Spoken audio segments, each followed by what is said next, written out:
silenciosamente cerca de 3 a 4 metros de altura do solo, alterando entre as cores vermelho, amarelo e azul. Ela parou bem próxima da trave do gol do campo, fazendo rápidos movimentos giratórios em torno de si. Nelsonita morava a 50 metros de onde essa esfera passou e ela afirma que, além do fenômeno visual, eles também sentiram uma onda de calor que parecia ser emanada daquela esfera. E todos ficaram com medo e correram para o interior das suas casas se escondendo. Na época, houve a justificativa que as testemunhas talvez tivessem confundido com uma estrela cadente, um meteoro, mas nunca foram encontradas provas da presença de um meteoro que tivesse caído, e se fosse mesmo um meteoro, ele não teria ficado pairando sobre o campo e parado ao lado da trave do campo. Porém, mesmo com essas histórias, o caso mais intrigante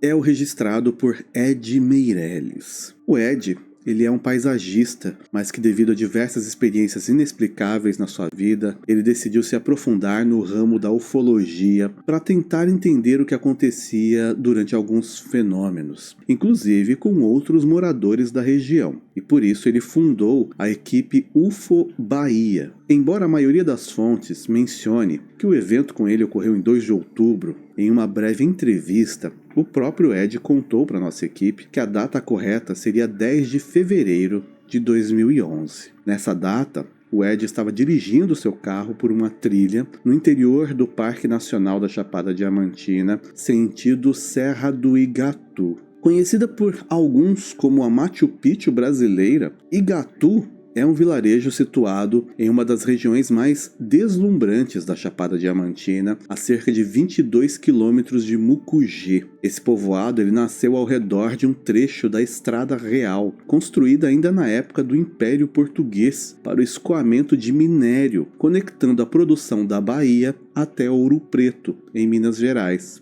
Hoje, Igatu é um distrito de Andaraí e o único vilarejo que aparece no mapa dentro dos limites do Parque Nacional da Chapada Diamantina. O local oferece cenários fotográficos deslumbrantes, com muros e casas de pedra, algumas restauradas e outras em ruínas, que contam a história de uma era marcada pela presença dos garimpeiros. Passando por lá, no meio do caminho, o Ed viu surgir uma esfera luminosa que tinha as características das famosas sondas ufológicas, descritas por outras testemunhas da região. Então ele rapidamente pegou sua câmera fotográfica, tirou uma foto e logo em seguida disse que o objeto foi embora e o Ed seguiu seu caminho. Essa primeira foto foi tirada no Morro Branco por volta das 17h40, quando o tempo ainda estava claro. Cerca de 40 minutos depois, quando ele estava na trilha da Cachoeira da Purificação, o carro dele desligou sozinho, ele conseguiu controlar o veículo e parou nas margens da estrada. Ele tentava ligar novamente o carro, mas ele não conseguia dar partida. E foi nesse momento que ele notou uma luminosidade sobre o capô do carro e ao olhar para cima, ele viu a esfera luminosa pairando sobre o veículo. O Ed imediatamente saiu do carro, começou a tirar fotos de várias posições diferentes, inclusive ele registrou uma selfie onde a esfera aparece logo atrás dele. Ao todo ele teria tirado cerca de 17 fotos, porém algumas imagens estão mais escuras por conta do entardecer. Essa sonda é dito que permaneceu no local voando próximo do Ed durante alguns minutos. Ela chegou a se aproximar do carro dele, como se estivesse examinando o veículo, e depois o objeto levantou o voo e desapareceu no céu. O Ed ficou eufórico com o que ele tinha testemunhado e ainda mais feliz por ter conseguido registrar o evento. Ele voltou para o carro, mas o veículo ainda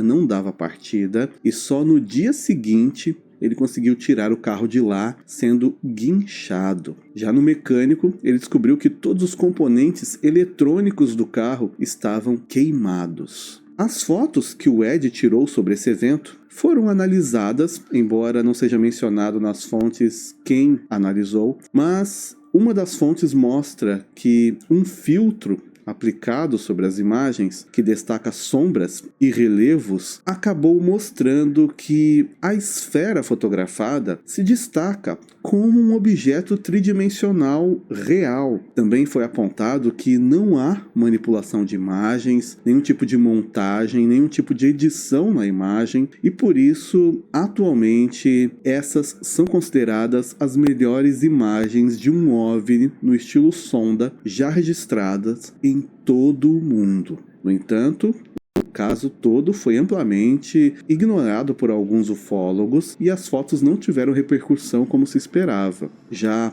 o Ed, o dono das imagens, ele alega que ele foi vítima de um programa para desinformação de casos reais e que parte desse esquema é composto por alguns ufólogos, que na verdade são agentes que não estão dispostos a mostrar as histórias reais, e sim em usar suas posições para enganar pessoas. Mesmo assim, o Ed diz que continuou tentando divulgar a sua experiência. Ele publicou várias fotos nas suas redes sociais. O grupo dele, o UFO Bahia, era conhecido por realizar pesquisas intensas, vigílias, investigações ufológicas na região da Chapada Diamantina, e eles afirmaram que possuíam um acampamento muito próximo de uma suposta base extraterrestre. Porém, eles nunca revelaram esse local específico para ninguém. O Ed também alegou nas suas redes sociais que ele possuía um outro artefato bastante curioso. Esse objeto é o que ele chama de a chave da porta dos deuses pela passagem secreta das nuvens, onde ele garante que o Sol seria um portal, e ele cita que foram publicados vários vídeos no YouTube mostrando a entrada e saída de objetos gigantes do Sol, e fala que ele conseguiu esse objeto após um contato imediato com 3 seres humanoides. E ele também fala que depois disso, em várias ocasiões, militares teriam invadido a casa dos membros do grupo UFO Bahia e, procurando sempre esse artefato, reviravam a casa, tornando cada vez mais perigosa a sua situação. Quando foi em 2013, ele disse que procurou ajuda porque o grupo dele, UFO Bahia, iria se encerrar. Eles abandonariam a ufologia no início de 2014, tudo como consequência de tentarem divulgar esse caso. O Ed afirmou que ele e os outros que ainda estavam no grupo estavam sendo ameaçados, e por temerem pela segurança das suas famílias, eles decidiram parar de divulgar a história e encerrar as atividades. De acordo com as fontes, as poucas pessoas que estavam envolvidas com esse caso e que deram entrevistas aos jornais e blogs teriam relatado terem medo de falar sobre esse assunto. Em uma breve conversa que tivemos com o Ed Meirelles, ele afirmou que o objeto que ele tinha, que seria essa chave dada por outros seres, foi tirada dele em 2023. E na ocasião ele teve várias partes do seu corpo quebradas por agentes durante um interrogatório. Ele diz que tem certeza que a sua vida logo chegará ao fim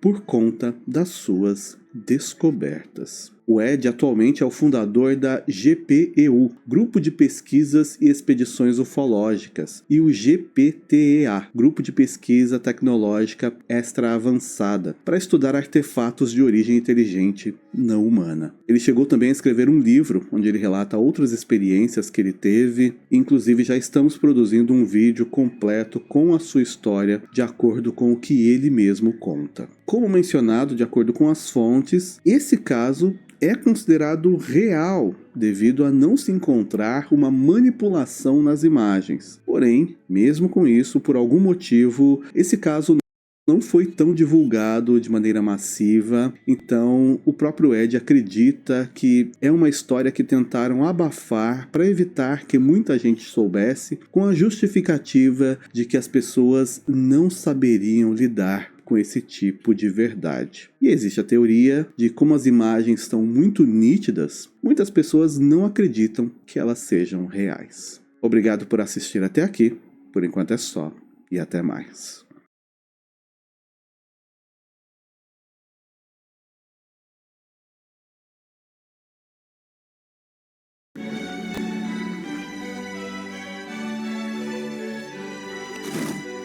And they steal ideas from your daughter. Tudo em uma só assinatura, tá no Amazon Prime. Um homem teria sido abduzido por seres que o levaram até uma base subterrânea, onde supostamente existe toda uma comunidade de criaturas que estudam a raça humana. Hoje iremos falar sobre a abdução de Carlos Manuel Mercado.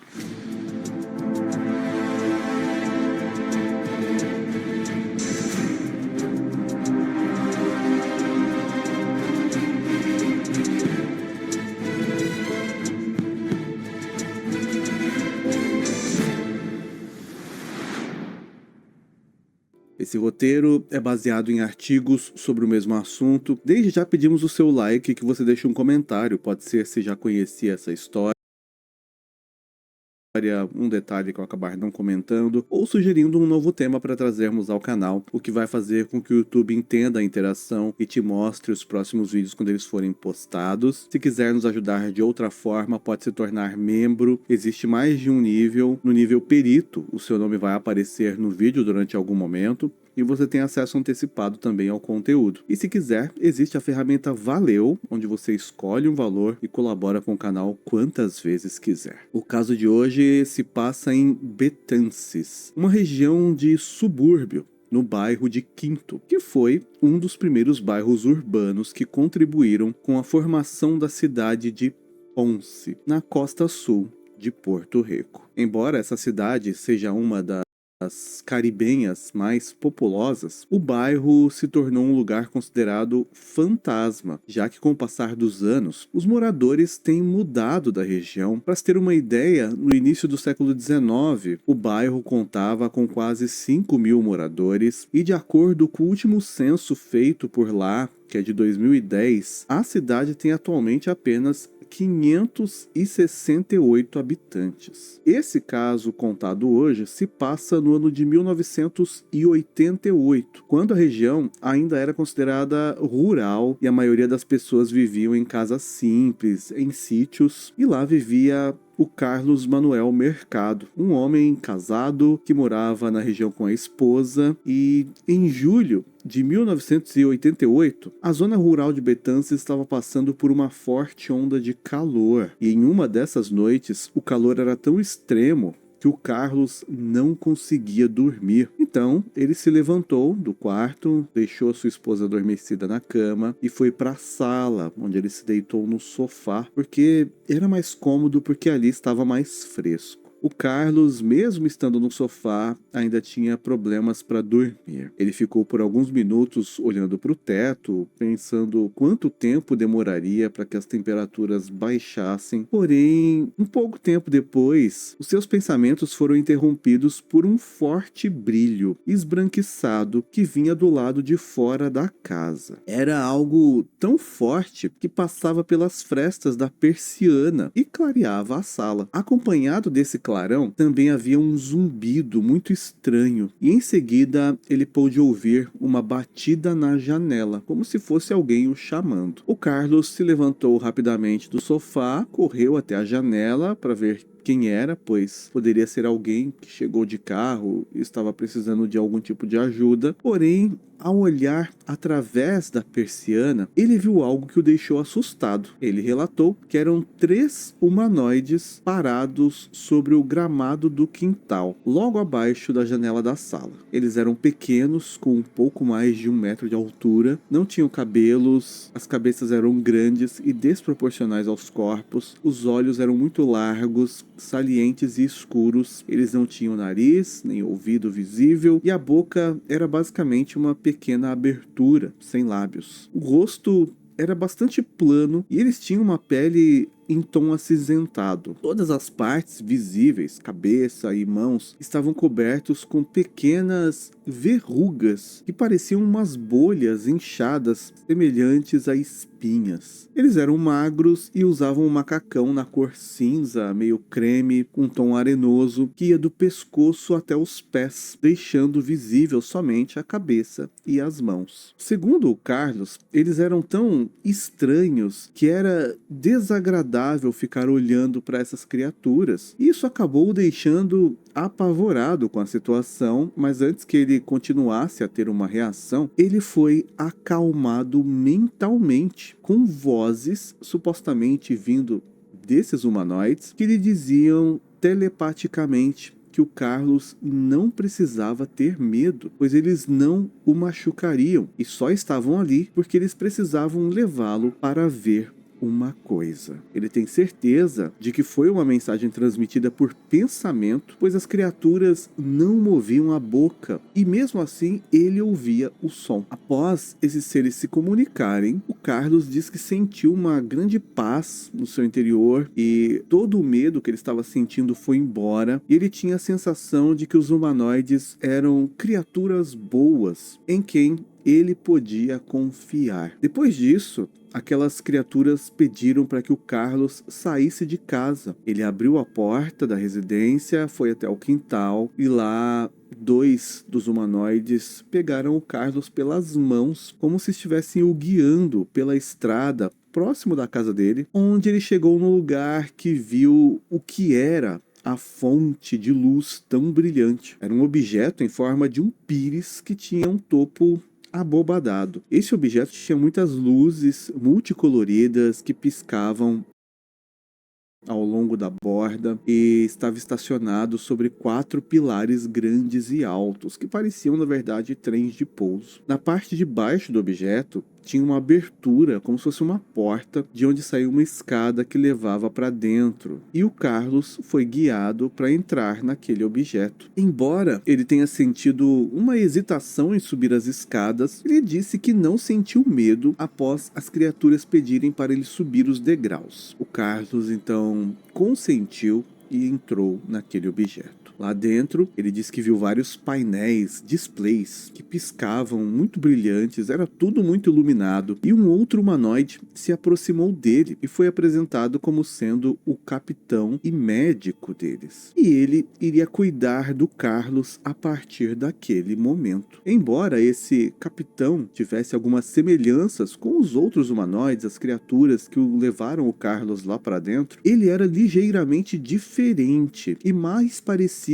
com humanos. Ele tinha também uma pele acinzentada e também não tinha cabelos. A cabeça era um pouco maior do que os outros seres, mas os olhos não eram tão grandes. Eram menores e mais parecidos com os nossos. Ele também tinha um nariz parecido com um humano, mas era bem pontiagudo e a pele dele não tinha aquelas espinhas, aquelas bolhas que os outros tinham. A pele dele era lisa. O capitão vestia uma túnica branca larga que ia do pescoço até os pés, com as mangas largas nos pulsos, e pôde ser notado que parecia que ele usava algum tipo de sapato branco. Novamente, por telepatia, o Carlos foi informado pelo capitão que iria ser levado até um local para que fosse lhe mostrado algo e que ele não deveria temer, pois em pouco tempo ele seria levado de volta até a sua casa e ficaria a salvo. Em seguida, os pilares que sustentavam aquele objeto, a nave, os trens de pouso, foram recolhidos e a nave começou a subir, se mover em alta velocidade, ao mesmo tempo em que um zumbido alto, como milhares de abelhas, ressoava. Ao olhar para o lado de fora, o Carlos pôde ver claramente que eles estavam voando muito rápido, bem próximo à copa das árvores. Como ele conhecia a paisagem da região, ele pôde concluir que estava indo em direção à cordilheira Sierra Bermeja, localizada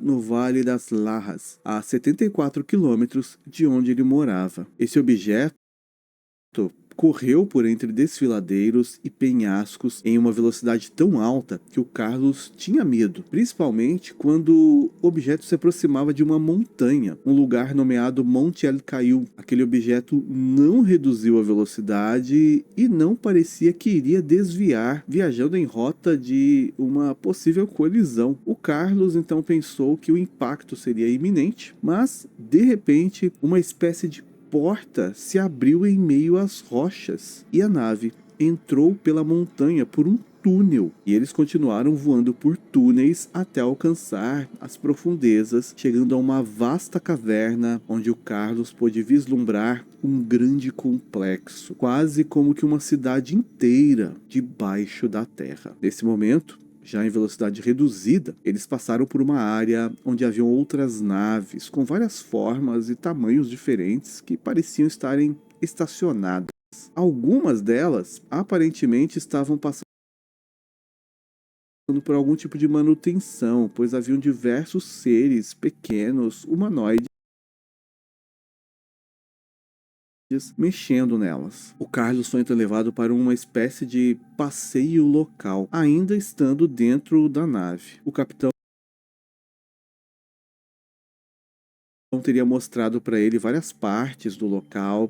Conforme ele ia conhecendo aquele complexo, o Carlos pôde ver que existia ali milhares de humanoides e que todos pareciam trabalhar como se fosse uma grande colmeia, cheia de atividades. O capitão explicou a ele que o lugar era uma base de seres de outro planeta que eram usados para fazer reparos nas naves quando necessário e que também servia para realizar operações e estudar a vida no planeta Terra. Em seguida, o Carlos foi convidado a descer da nave e fazer uma espécie de tour por algumas instalações. Foi dado a ele um aparelho semelhante a um óculos escuros para que ele pudesse ver com clareza tudo o que havia lá, porque como o complexo era debaixo da terra, havia a necessidade de se usar uma forte luz branca, algo muito brilhante, que mantinha a claridade como se fosse dia. Todas as paredes dos prédios e construções locais eram cobertas com algum tipo de material prateado que refletia essa claridade e brilhava muito. Então, o uso daquele aparelho na frente dos olhos seria necessário para olhos humanos. Tudo o que o Carlos presenciou naquele local parecia um mundo cheio de tecnologia, que para o ano em que o caso se passou, 1988, era totalmente inesperado e desconhecido. Ele viu criaturas montando algo que pareciam carros, mas também haviam naves e vários dispositivos eletrônicos que eram inexplicáveis para ele, já que ele nunca tinha visto nada parecido que pudesse ser comparado. Ele também foi levado a prédios que foram afirmados serem das forças de proteção daqueles seres. O capitão explicou, ainda mentalmente, que tudo aquilo havia sido construído há muitos anos e que eles estavam naquele local há muito tempo e que não queriam sair dali. Mas para isso, eles precisavam que os humanos soubessem das suas intenções, que eram ser amigos e não prejudicar ou entrar em nenhum tipo de conflito. Eles queriam poder interagir plenamente e pacificamente com todos os seres em nível social, se misturarem na nossa civilização, mas segundo eles, as autoridades governamentais daqui não permitiam isso. O capitão insistiu que o Carlos contasse sobre tudo ao máximo de pessoas possíveis para ajudá-los a conseguir o objetivo de serem amigos. Ele contou que essa mensagem já tinha sido passada também para outras pessoas para que os ajudassem e que inclusive algumas dessas pessoas haviam se mudado e agora estavam morando dentro daquela base. Depois disso, o Carlos foi guiado para dentro da nave novamente, onde navegaram por túneis até saírem pelas rochas da montanha e ele foi deixado no quintal da sua casa. Ele foi informado que os humanoides voltariam algum dia para visitá-lo novamente e depois disso, eles foram embora, desaparecendo no céu. Embora o Carlos tenha sido instruído a espalhar aquela história, inicialmente ele ficou em silêncio e guardou toda a sua experiência para si. Com o passar dos dias, ele acabou esquecendo o que tinha vivido. Cerca de 6 meses depois, em dezembro do mesmo ano, 1988, o Carlos fez uma viagem com um amigo chamado Wilson Souza. Eles foram até as cordilheiras de Serra Bermeja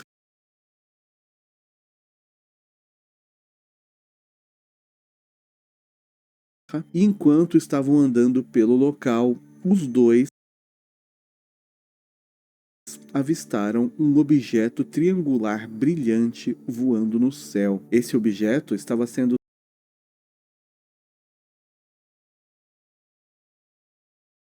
seguido por duas aeronaves militares. Os militares teriam ido até esse objeto que tinha sido atingido por alguma coisa, pois logo em seguida a nave triangular que estava sobrevoando um lago chamado Laguna Cartagena explodiu em uma enorme bola de fogo, e o Carlos e o Wilson viram os destroços caindo sobre a água, e logo em seguida as aeronaves militares teriam se aproximado do local do incidente como se estivessem verificando a região, e depois eles foram para longe. Toda aquela cena chocou o Carlos, que se lembrou imediatamente sobre o encontro que tinha acontecido com os humanoides num local próximo alguns meses antes. Diante disso, o Carlos teve então certeza de que os seres falavam a verdade quando disseram que estavam sendo reprimidos por autoridades do governo para não se revelarem. Então, depois de voltar para casa dessa viagem com um amigo, o Carlos procurou um ufólogo,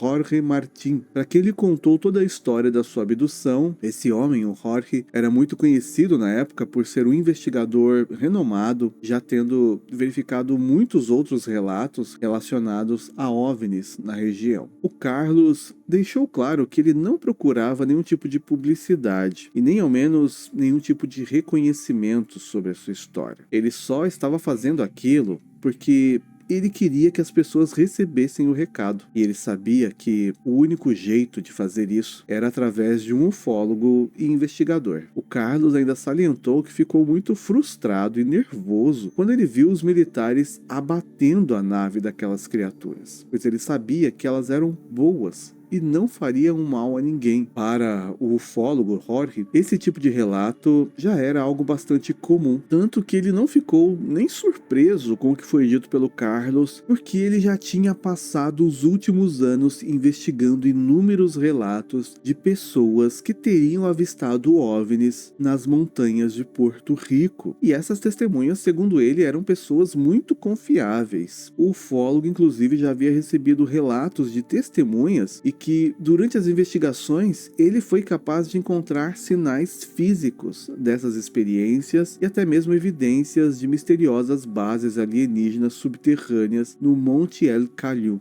o mesmo local onde o Carlos viu tudo o que viu. E com isso, ele pôde levantar a hipótese de que havia uma espécie de conspiração bizarra envolvendo os OVNIs e militares ligados ao governo. Para dar ainda mais base a essa teoria, nos anos seguintes foram construídas algumas estruturas no topo desse monte. Supostamente essas estruturas seriam destinadas a uma estação de rádio chamada Voz da América. Mas estranhamente, toda a área ao redor, que seria exatamente onde a porta secreta daria acesso aos túneis, foi declarada como local de acesso restrito. Nem mesmo os moradores podiam subir até o local e não era autorizado se aproximar daquela região. Além disso, até onde foi constatado, essa estação de rádio, Voz da América, nunca fez nenhum tipo de transmissão em Porto Rico, o que deixa a dúvida sobre qual seria o real objetivo daquela construção e qual seria realmente a sua função. Vale comentar que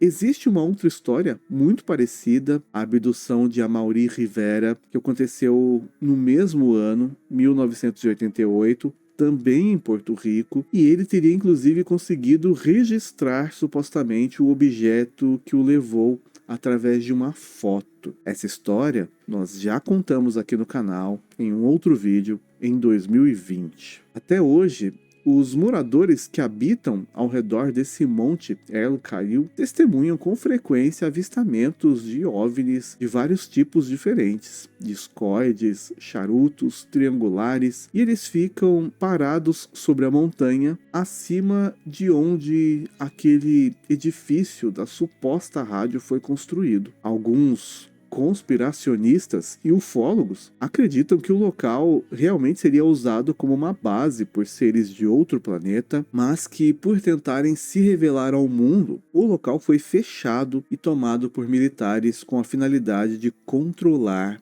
a situação. Obrigado por assistir até aqui. Por enquanto é só, e até mais.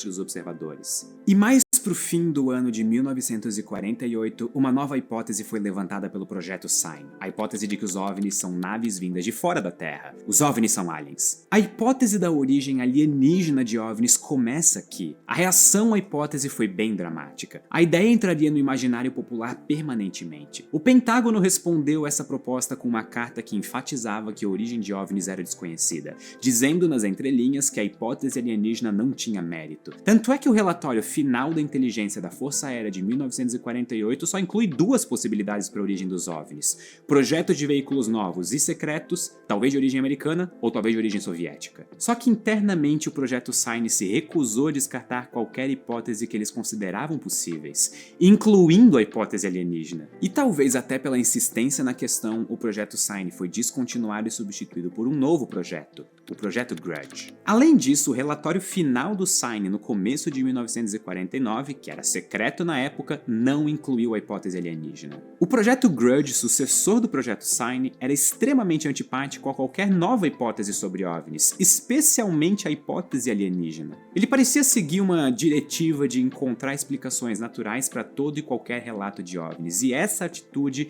chegou no seu extremo em 1950, quando a produção de relatórios públicos sobre OVNIs foi simplesmente congelada. Os relatórios eventualmente foram retomados pelo projeto Blue Book, mas esse projeto manteve a atitude de achar explicações naturais para todo e qualquer relato, evitando ao máximo concluir que uma observação era um OVNI verdadeiro. Olhando de fora, parecia que a questão dos OVNIs estava resolvida, pelo menos para os militares, e ninguém se importava tanto assim com OVNIs. Mas a verdade é que a divergência de opiniões chegou ao seu ápice.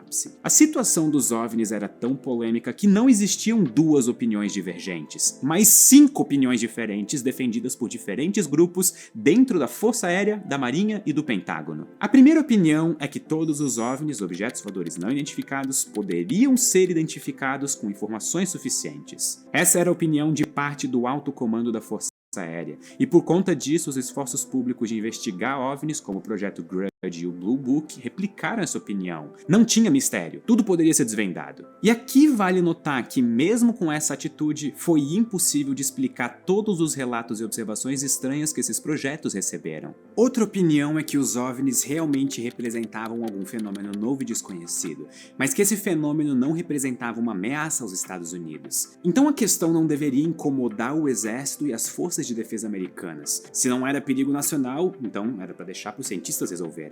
E aqui vale notar que lealdade e obediência são muito mais valorizados nas Forças Armadas do que curiosidade, o que pode explicar a tendência dos militares de não levarem a questão a sério. Dito isso, existia uma parcela de membros do exército que tinham experienciado OVNIs eles mesmos, e que estavam bem menos dispostos a ignorar a questão. Além disso, o Pentágono e outros braços civis da inteligência americana também pareciam mais curiosos sobre a questão dos OVNIs do que a Força Aérea. As outras 3 opiniões sobre OVNIs eram de aceitar que eles eram importantes e que era preciso um esforço sério para investigar, mas elas discordavam na origem mais provável. As 2 versões mais populares dessa ideia eram a de origem soviética e de origem secreta do próprio país Estados Unidos, com a hipótese alienígena sendo a opinião menos popular, pelo menos de forma pública. E essa dissonância entre opiniões também era refletida na divisão dos esforços. Por um lado, os projetos Blue Book e Grudge descartavam publicamente a seriedade da questão, mas internamente vários grupos de estudo menos públicos foram montados para investigar a questão. Por exemplo, Stephen Possony liderou uma investigação sobre a possível origem soviética de OVNIs na Europa no fim da década de 1940. E quando ele voltou aos Estados Unidos nos anos 50, ele voltou bem convencido de que nem todos os OVNIs eram de origem soviética, e ele passou a dirigir um grupo de estudos especial sobre a questão, que era desconectado dos esforços públicos da Força Aérea.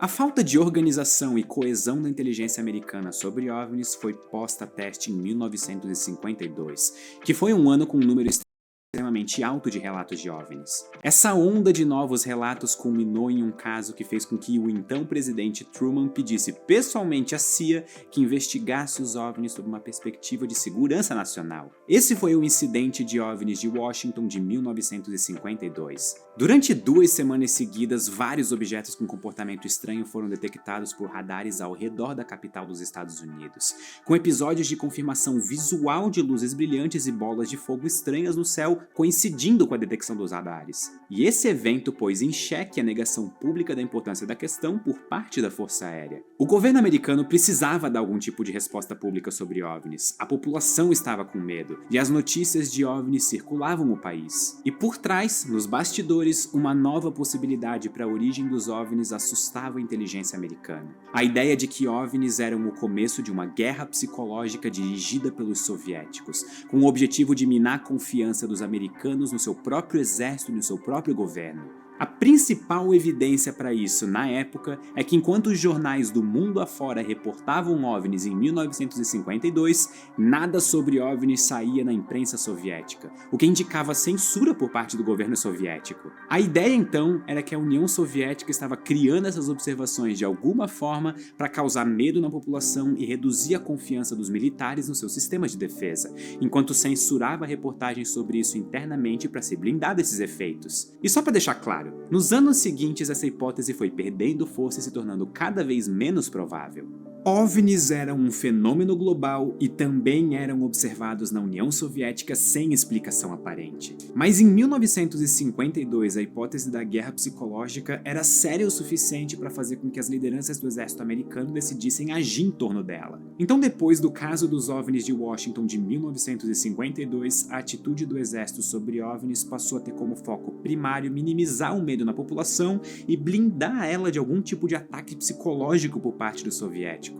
Encontrar a verdade ou explicar a natureza dos OVNIs virou uma questão secundária para a Força Aérea. A prioridade imediata era abafar o medo e a curiosidade sobre OVNIs. Tanto é que nas conferências de imprensa sobre os eventos de Washington, o general Samford não só descartava a seriedade dos OVNIs, como ele ativamente zombava os repórteres que levavam a questão a sério. A estratégia de misturar silêncio e zombaria funcionou. Um estigma começou a surgir em torno da questão dos OVNIs. No fim da década de 1950, levar OVNIs a sério era bem mal visto. Mas esse era o lado público da história. Internamente, o próprio presidente pediu para a CIA levar o assunto a sério. E o resultado desse pedido deixa bem claro a dissonância entre como a inteligência americana apresentava OVNIs para o público e como eles lidavam com o assunto internamente. Dois grupos de pesquisa foram criados pela CIA. Um mais público, liderado por Ray Gordon, que partiu das informações coletadas pela Força Aérea e acabou replicando o discurso atual de que OVNIs não eram nada demais, e outro mais discreto, que era liderado por um diretor assistente da CIA,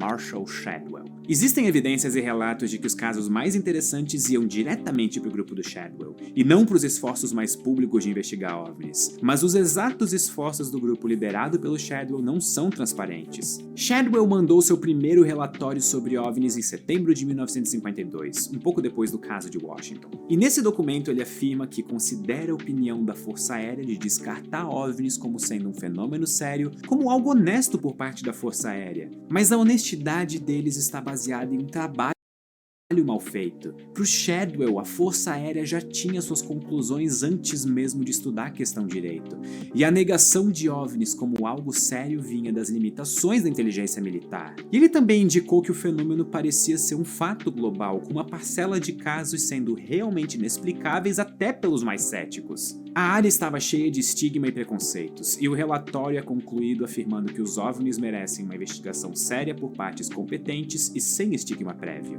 Dito isso, até onde nós sabemos, as sugestões de investigação mais a sério foram largamente descartadas. Qualquer esforço sério custaria dinheiro, e durante a Guerra Fria todo dólar gasto em OVNIs era $1 não gasto se preparando para uma possível guerra nuclear com os soviéticos. E esse é um bom resumo da história inicial de OVNIs em geral, uma questão polêmica que dividiu a inteligência americana internamente.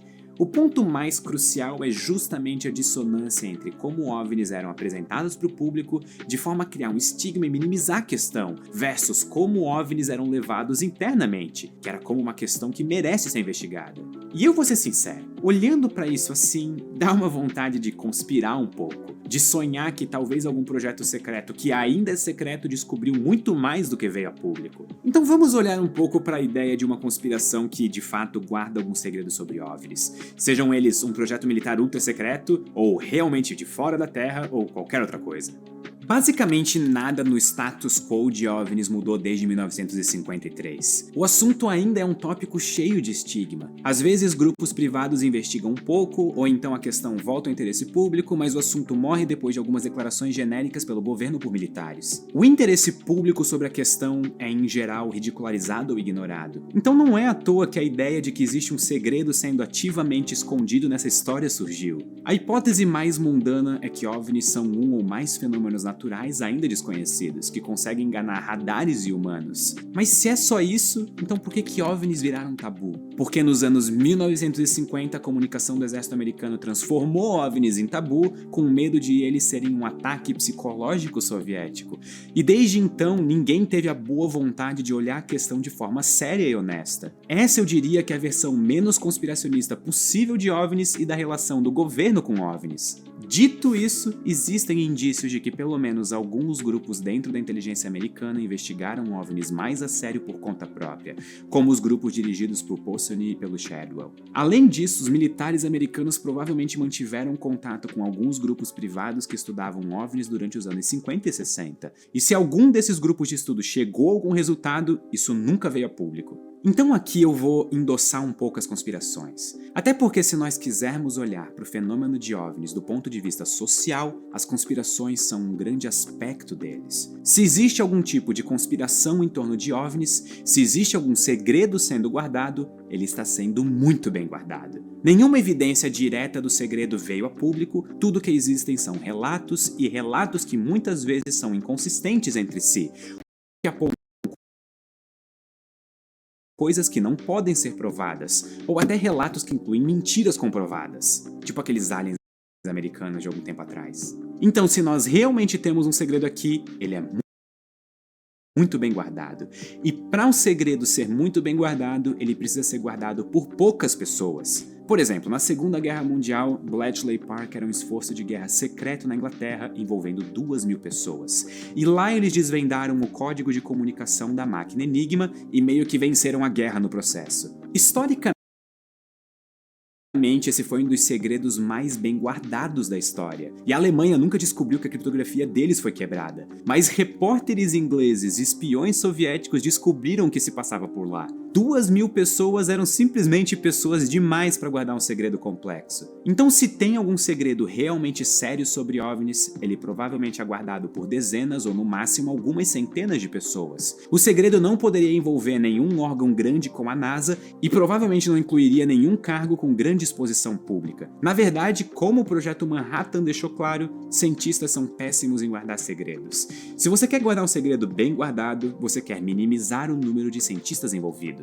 Um detalhe importante é que os Estados Unidos têm mecanismos para criar projetos ultra secretos com um número extremamente limitado de pessoas envolvidas. Esses são os chamados Special Access Program. Alguns desses programas não são nem informados ao presidente americano, e inclusive o governo americano já teve vários debates sobre projetos secretos consumindo grandes quantidades de dinheiro com basicamente zero supervisão pública. E só pra deixar claro, eu não estou afirmando que o governo americano sabe que OVNIs são aliens e estão escondendo isso de todo mundo. Mas existem mecanismos no governo americano para guardar um segredo bem sério. Inclusive, Richard Doty afirma ter espalhado boatos de aliens e OVNIs para encobrir testes de aviões secretos do governo americano, que é basicamente o oposto da conspiração usual. O relato dele não é especialmente confiável, mas esse é o ponto. Não dá para chegar a nenhuma conclusão do que exatamente o governo americano sabe ou não sabe se baseando apenas em relatos de pessoas. E o mesmo vale para a relação que os outros governos têm com OVNIs. Talvez o principal argumento para a existência de algo a mais por trás dos OVNIs seja o interesse de figuras públicas que não têm nada a ganhar insistindo na questão. E provavelmente o exemplo mais óbvio disso é o consultor político John Podesta, que trabalhou para vários presidentes americanos e foi chefe de gabinete da Casa Branca durante a presidência Obama. John Podesta afirma que a sua maior falha como chefe de gabinete foi não conseguir trazer o assunto de OVNIs mais à luz do dia. E ele frequentemente aponta o seu interesse pessoal em esclarecer o que o governo americano sabe sobre OVNIs. E para deixar claro novamente, John Podesta é um cara que elege presidentes americanos como profissão. Ele não tem nada a ganhar por se associar com possíveis conspirações. Na verdade, esse interesse dele provavelmente mais atrapalha do que ajuda na carreira dele. E John Podesta não é o único. O interesse oficial e declarado em OVNIs parece ter ressurgido nos últimos anos. Até a Marinha Americana, que tradicionalmente é bem reservada sobre essa questão, tornou mais simples reportar observações de OVNIs nos últimos anos. Não dá para garantir que os Estados Unidos estão guardando um segredo que vai mudar o mundo, mas também não dá para garantir que não. E esse é o problema apontado por figuras como Podesta. Falta transparência e coordenação na questão. E esse problema fica tão gritante que mesmo alguém que assumiu o cargo de chefe de gabinete da Casa Branca é incapaz de descobrir a verdade, ou se sequer existe uma verdade para ser descoberta. E isso nos leva ao Comitê de Estudos Independentes de UAPs da NASA de 2023. Para ser direto, o comitê concluiu que existe uma parcela bem real de OVNIs que são OVNIs verdadeiros, algo como 2%. Mas o que isso realmente significa é que eles não podem ser explicados por fenômenos conhecidos. Não é uma confirmação de que eles têm origem alienígena.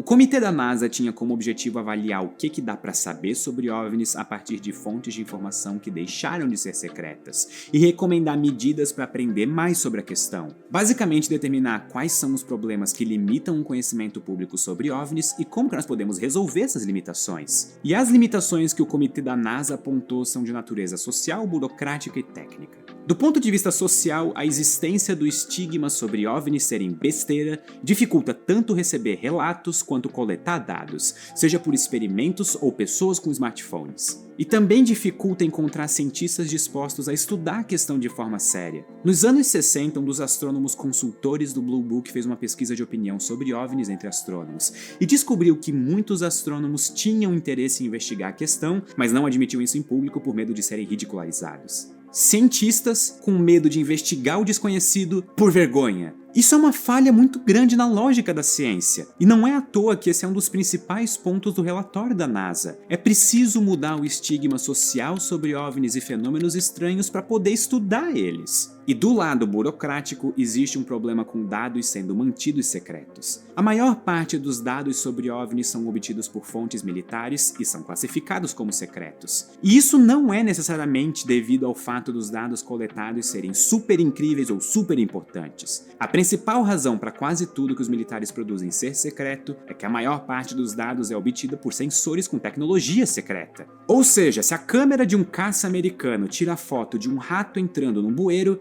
essa foto vai ser secreta, mas não por causa do rato, e sim por causa da câmera ser secreta. Isso dificulta que outras nações desvendem as capacidades tecnológicas americanas e achem pontos fracos nelas. E dito isso, mesmo os dados disponíveis não costumam ser de muita qualidade, até porque eles são feitos de forma acidental, com equipamento que não foi calibrado para estudar OVNIs. E aqui entra a grande proposta da NASA, e que se for realizada vai ser a primeira mudança de status quo sobre OVNIs em 70 anos. A NASA propôs métodos para estudar OVNIs como ciência de verdade. Isso significa pensar em sistemas de detecção dedicados a estudar OVNIs, com calibração pensada em OVNIs e de origem civil. O que significa que os dados gerados por esses detectores seriam abertos para todo mundo. E isso basicamente removeria a exclusividade do estudo de OVNIs de serviços militares e de inteligência, e iniciaria basicamente uma nova era do estudo de OVNIs, um estudo feito com os métodos, seriedade e rigor da ciência. Por exemplo, parte da ideia é estudar com radares, câmeras e detectores passivos qual que é a cara usual de tráfego e fenômenos aéreos para então criar uma base de dados de eventos não extraordinários, que seriam os OVs, que são objetos voadores identificados. Com essa base estabelecida, a ideia é usar sensores simples e passivos para detectar eventos extraordinários, eventos que estão fora da base de OVIs, que seriam os OVNIs de verdade. Os sensores simples e baratos então ligariam sensores mais específicos e precisos que seriam capazes de coletar informação intencional sobre OVNIs. Além disso, os dados coletados intencionalmente poderiam ser comparados com dados climáticos, dados de fontes como aviação civil ou até relatos vindo de pessoas que filmaram coisas estranhas no céu. Ou seja, uma tentativa honesta de estudar OVNIs como algo científico. Inclusive, métodos bem parecidos são usados para detectar partículas ou eventos raros em experimentos de física. Se a proposta do comitê for realmente seguida, OVNIs vão se tornar um tópico de pesquisa real e sério pela NASA, que é a agência melhor equipada para lidar com a questão em solo americano. E esse é o primeiro sinal de que a visão pública sobre OVNIs pode mudar em 70 anos. Se um dia tivermos a confirmação de que OVNIs realmente são de origem extraterrestre, essa seria uma notícia incrível e um dia fantástico para se estar vivo. Mas nós não podemos deixar as nossas vontades e inclinações naturais para assuntos incríveis que nós temos como humanidade entrar no caminho da verdade. Nós sabemos que a maior parte dos casos possuem explicações mundanas, mas nós precisamos levar o assunto a sério com muito rigor científico se nós quisermos realmente verificar se os casos para os quais nós não temos respostas mundanas são mesmo de origem extraterrestre. Eu fico animado em saber que depois de quase 70 anos nós começamos a levar o assunto mais a sério. Não porque eu pessoalmente ache que a explicação para esses fenômenos se encontra fora da Terra, mas porque eu quero saber a verdade, mesmo que ela seja decepcionante. E eu acho que essa é a principal característica que todos nós deveríamos ter em mente. Coletar dados de maneira séria e científica, de maneira aberta e transparente, para só então nós tomarmos conclusões baseadas no que a humanidade faz de melhor, que é descobrir o desconhecido. Mas e você? Em que lado da discussão você se encontra atualmente? Eu adoraria saber o que você pensa aqui nos comentários. Muito obrigado e até a próxima.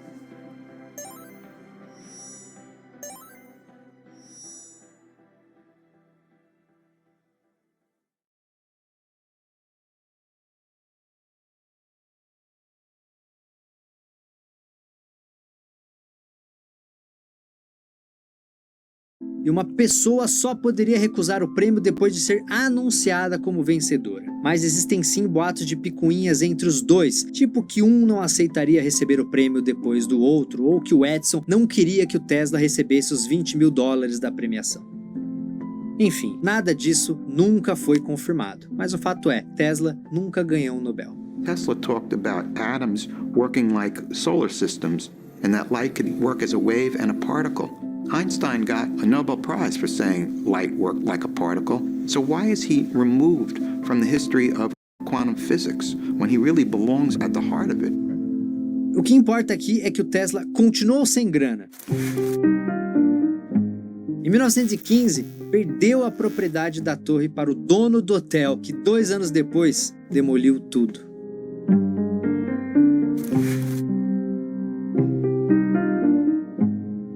E assim, o maior sonho da vida do Tesla virou sucata e foi vendido para o ferro velho pelo valor de $1.750.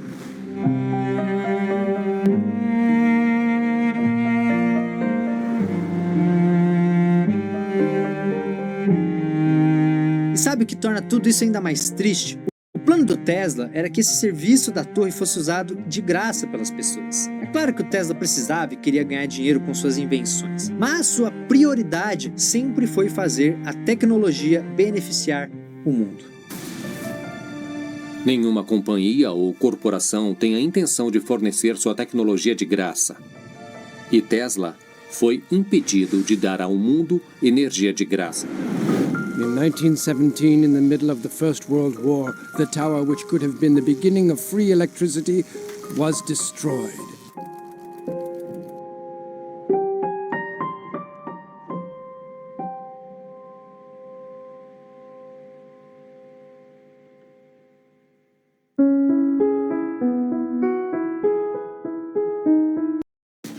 Eu sou porque nós somos. A história da Miriane, por exemplo, se parece com a de milhares de empreendedoras. Ela deu a volta por cima, fez uma certificação do Google e transformou sua paixão no seu próprio negócio. Tem que ser bom para todo mundo. Google. Agora, nos anos em que o Tesla lutou para manter o projeto da torre, ele ainda encontrava tempo para criar outras invenções. Uma delas foi demonstrada quando ele fez 50 anos, em 1906. Ele queria encontrar uma alternativa para o motor de pistão dos primeiros automóveis, então criou uma turbina que não usava pás, mas sim discos que giravam e fazia o motor funcionar. E sabe o que é mais curioso? Esse motor, que ele patenteou em 1913 e ficou conhecido como turbina Tesla, era mais eficiente que os motores usados nos automóveis da época. mas ele nunca teve sucesso comercial e até hoje é muito pouco usado, na maior parte das vezes dentro de laboratórios para manuseio de fluidos e líquidos. Um dos sonhos do Tesla era que essa turbina fosse uma ferramenta para uso de energia geotérmica, que tem a sua origem no calor do planeta. Isso é muito importante. O Tesla estava à frente do seu tempo também no modo de ver o planeta. Ele era um ambientalista e defendia o uso de combustíveis renováveis para diminuir o consumo dos recursos naturais da Terra, algo que é muito mais discutido hoje em dia. Tesla dizia que havia uma diferença entre o progresso e a tecnologia. O progresso beneficia a humanidade. A tecnologia não necessariamente faz isso. Se uma tecnologia está poluindo o planeta, isso não é progresso. Durante a Primeira Guerra Mundial, o Tesla afirmou o seguinte: um raio elétrico com frequência enorme poderia ser usado para descobrir a localização de submarinos, porque os veículos iriam refletir esse sinal e isso poderia ser captado em uma tela. Caso você não tenha percebido, o Tesla estava falando de radares que seriam inventados somente na década de 30 na França. E ele estava assim certo, porque os primeiros radares funcionavam como ele falou, com os veículos refletindo um sinal de alta frequência. Mas se ele acertou a respeito dos radares, errou especificamente a respeito dos submarinos, porque hoje a gente sabe que ondas de alta frequência não penetram muito na água. Quando o Tesla deu essa declaração dos raios que poderiam ser usados, em 1917, já estava com mais de 60 anos. E nessa fase, ele começou a ter um modo de vida ainda mais excêntrico. Continuava morando em hotéis de luxo por anos, até ficar claro que ele não ia pagar a conta. Aí, era convidado a ir embora e se mudava para outro hotel. Outro problema que o Tesla arrumava nos hotéis tinha a ver com o seu novo hobby: pombos. E não eram pombos correio com sistemas de transmissão sem fio que passavam a mensagem de um para o outro, não, nada disso. Eram pombos mesmo, que ele adorava alimentar todos os dias no parque. O problema é que ele não dava comida para os pombos só no parque, mas também na janela do seu quarto. Se você passasse na frente do hotel, era muito fácil descobrir qual era o apartamento do Tesla. Era só olhar para cima e ver qual janela tinha dezenas de pombos. Aliás, um dia, um dos pombos que pousou na janela do Tesla estava machucado. E adivinhe só, ele criou um aparelho para que a ave pudesse ficar de pé até se recuperar. O problema é que para cuidar desse pombo, o Tesla gastou $2.000 que ele não tinha. Então, o Tesla ia mudando de um hotel para o outro e cuidando de pombos, mas claro que nunca parou de pensar em novos inventos, mesmo que num ritmo menos acelerado. Uma das ideias que ele teve nessa época foi um avião capaz de decolar de forma completamente vertical. Claro que muita gente falou que aquilo era inútil e até mesmo loucura, mas hoje o exército americano tem uma aeronave bem parecida com isso. Agora, a grande importância desse avião não está nele ser usado ou não, mas sim que essa foi a última patente que o Tesla recebeu na vida. Isso rolou em 1928, mesma época em que ele fechou definitivamente o escritório que cuidava dos seus negócios.